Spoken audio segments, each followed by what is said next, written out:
Today's topic is how to stay calm under pressure. Your body is a chemical factory. There's certain chemistry, there's certain chemicals that are released in your body when you're happy, and there's certain chemicals released in your body when you're under stress. So, what happens is,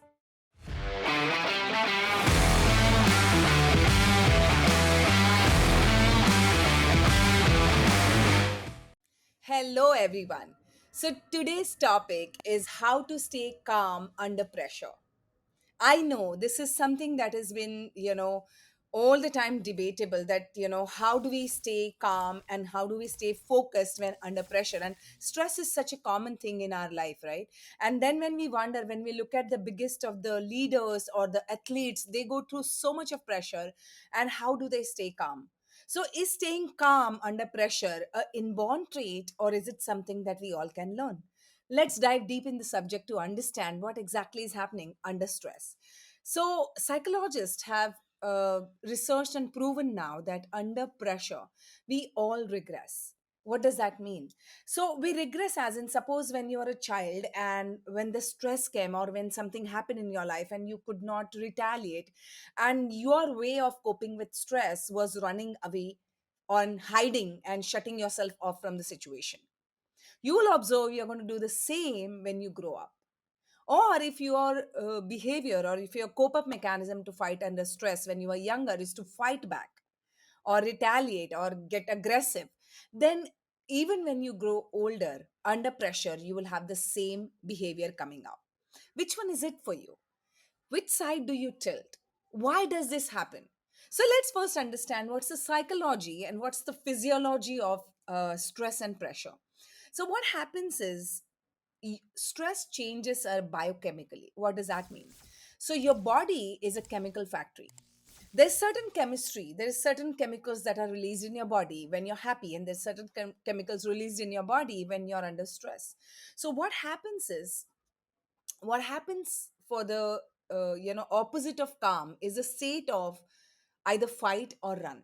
So when you're either fighting or running in any situation, what happens is your immediate response is to look at the threat, look at the survival, look at the danger, and look at the environment outside. So your entire focus goes outwards.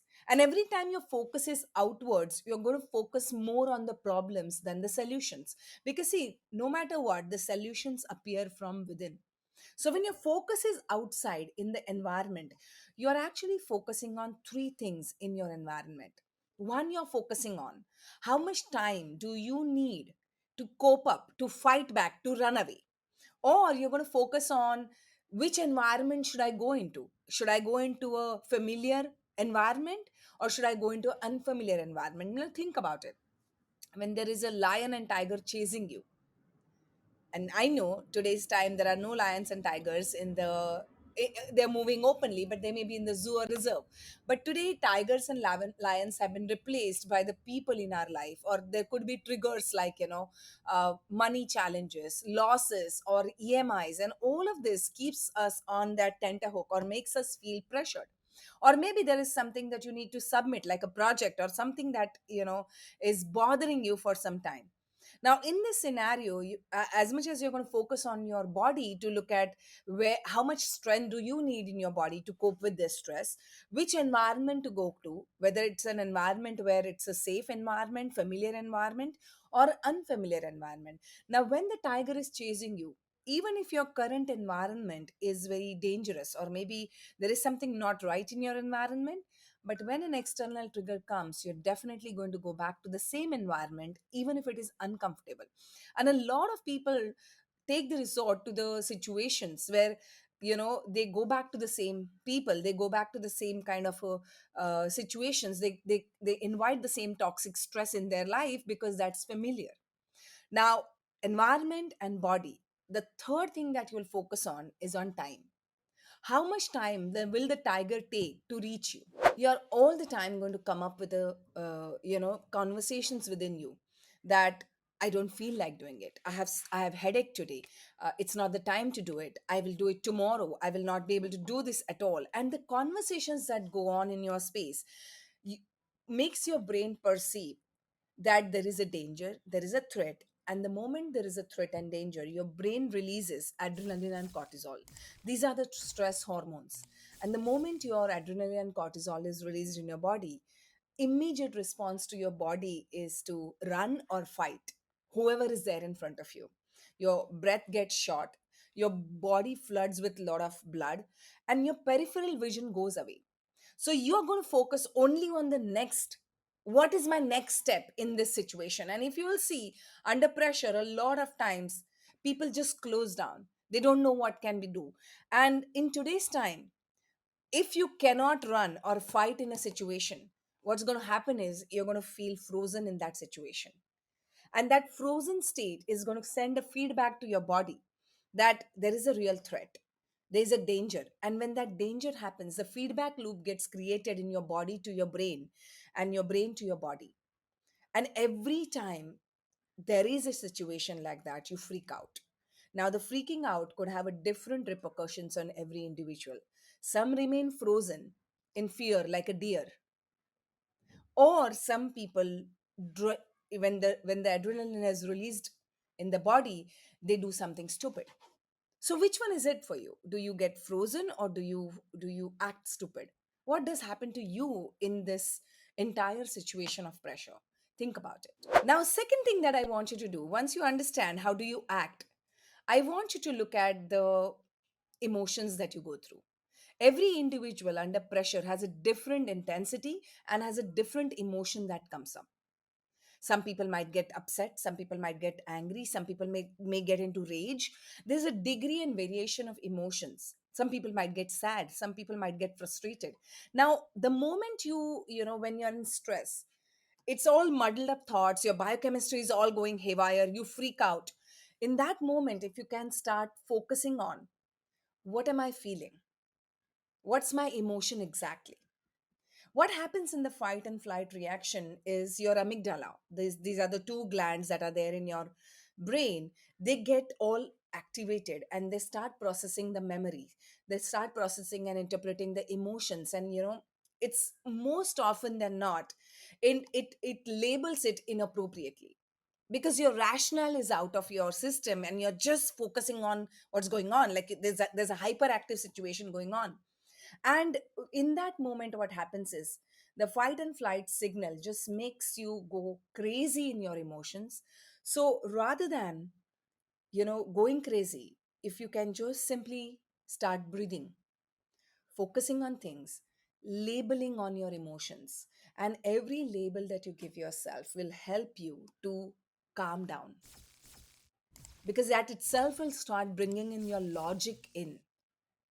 Here you are with floods of emotions, and suddenly you start separating them and labeling them. It will automatically start giving time to your body to process what is happening. The third thing that you can do whenever you are under pressure is, see, every time you're under pressure in fight and flight, your brain sends the message to your body, and then the whole freak out situation happens. If you notice your breath, it becomes shallow and it becomes erratic and frequent. So, the most important thing that you can do to calm down is focus on your breath. Immediately, if you can close your eyes, just do it with me right now. Just do this. Close your eyes and start taking breaths. Now, focused, conscious breaths. Breathe in at the count of 1, 2, 3, 4, 5, 6, 7, 8, 9, 10. Breathe out at the count 1, 2, 3, 4, 5, 6, 7, 8, 9, 10. See, when you do this slow breaths, you're doing two things. First, you label the emotion, so you break the loop in the brain. Now, when you started breathing slowly, you broke that feedback loop from the body. So the disconnect happened from your mind and body, and it's a constant feedback that was going and creating the freak out situation will start cutting it out. When that starts cutting it out, your deep breaths bring in more oxygen into your lungs and in your bloodstream, and it just calms down the effect of fight and flight. What happens with the deep slow breaths, is you're switching from sympathetic nervous system to now parasympathetic nervous system. See, sympathetic nervous system is of stress and parasympathetic nervous system is of calming down. The moment you make that switch, automatically your brain starts calming down, your body starts calming down, and you start feeling more logical in the stressful situation. Now, once you cut that feedback loop, the fourth thing that you need to do is relabel your emotions. Long back, I remember I used to get extremely anxious when I used to go on the stage or I had to pick up the mic. Not that I had fear of talking in front of people, but somehow my body just would go into that whole fear mode. And I believe that I fear. So one of my teachers, when I made this, point out, and I said that I'm concerned that I get stage fright. I feel fearful when I'm going in front of this hundreds of people. And my teacher just pointed out and said that maybe you're not anxious, maybe you're not fearful, maybe you're excited, or maybe you're anticipating something. Or maybe the way you feel is not so bad because it helps you to prepare better. What my teacher did is relabeled my emotion, relabeled the way I feel. So if you start relabeling, you can call fear to anticipation, anxiety to excitement, maybe frustration to desire. Maybe rather than saying I'm worried, say I'm concerned. You see, the intensity starts changing. Just yesterday, I did a session with one of my students, and she was all, riled up and she was all scared and she was all like, not able to breathe. And she was saying that I'm thinking that I am abandoning the situation. I'm thinking that I'm running away from the situation. I'm thinking that I'm escaping the situation. And I said, rather than saying I'm abandoning, I'm running away, I'm escaping, can you say I'm safeguarding myself? Even in the aeroplanes, the air hostess tells you before securing the mask for your child, you secure it for yourself. So the moment you switch from abandoning to safeguarding, I could sense that her body went into immediate calming down space, immediate more certainty and more confidence came in to handle the situation better. So think about what emotions do you recognize and what would you like to relabel it so that you start seeing those that centeredness that comes in your space, that feeling that comes in your space where you're more certain about your ability to deal with the situation. Because when you do that, you send a message to your amygdala that everything is okay, there is no threat, there is no danger.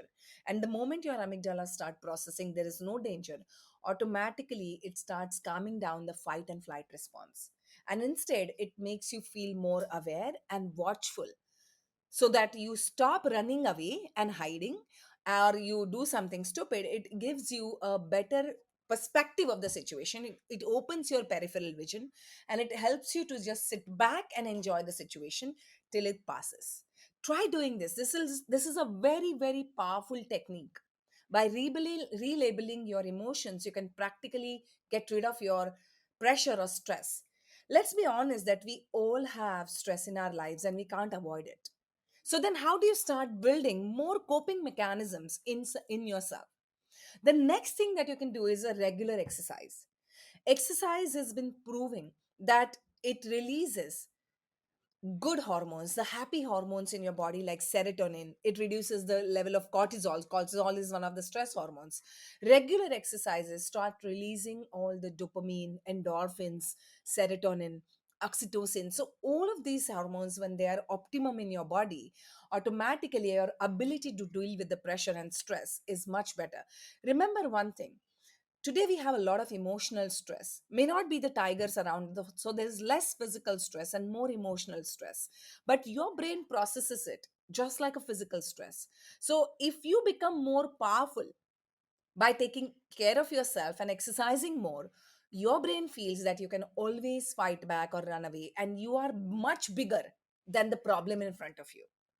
Automatically, your heartbeat starts lowering down, slowing down.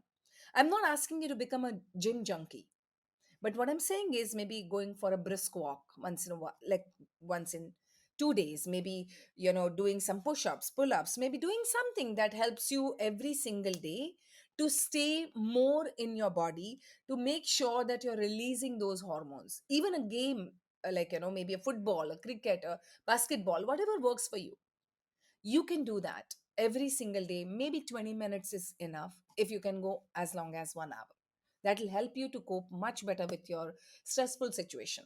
Now remember, you do not meditate during the war, right? You fight the battle when there's a battle. You meditate and you prepare before the battle begins. Correct? So it's important that exercising and preparing yourself well in advance before even you get into the pressure, that will start helping you to fight and cope with the pressure better. And the last thing that I want to tell you here is the most, the biggest of the leaders and athletes are the ones, those who are grounded in their gratitude. Gratitude is a practice that you can build in yourself. It starts automatically rewiring your negative emotions to a positive emotions. Attitude of gratitude really, really helps you to focus on something good in your life and rewiring your brain, making your brain practice focusing on the good things even under pressure. Now, research done at UCLA shows that the gratitude practices impact the brain at the neurochemical level, and it acts as a catalyst for neurotransmitters like serotonin, dopamine, norepinephrine. All of these hormones, when they release in your body, you start looking at the same problem as a small thing, and you start looking at what can you do to make it work for you. Like, very simple. Like, suppose you the things, see, most of times in our life things don't go as we plan, right? So then the immediate reaction for all of us is, why this is happening for me? But today I want you to ask yourself this question. Instead of every time you ask yourself this question, why this is happening to me, how about you switch that question to, why is this happening for me? Look at the question. The moment you say, why this is happening to me, you go into the lower intensity emotions. And the moment you ask yourself the question that, why this is happening for me, you automatically start focusing on more solutions. Like, as simple as that. Like, if you are in sales and you lost one major sale, instead of asking yourself, why this is happening to me, if you ask a question, why this happened for me, maybe your next question would be, what could I have done differently? Where was my blind spot? What did I miss out in this? How is this experience going to make me, become better next time? Immediately the hormones and the whole thought process and the emotions will start changing. If you miss your flight, suppose, and or it got delayed. Now, if you got delayed in the flight, you could have simply said, why this is happening to me, it was such an important thing and I had to reach on time, and why.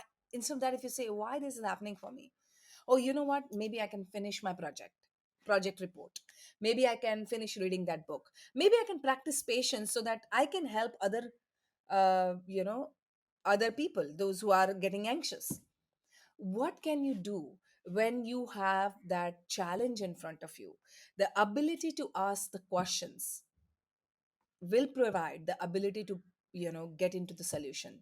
So if you ask, instead of, why this is happening to me, why this is happening for me, your entire biochemistry changes when you're under pressure, and you start becoming calmer. Now remember, you do not meditate during the battle. You fight the battle and you meditate before. You prepare before the battle. So all of this will come in handy for you if you start preparing right now.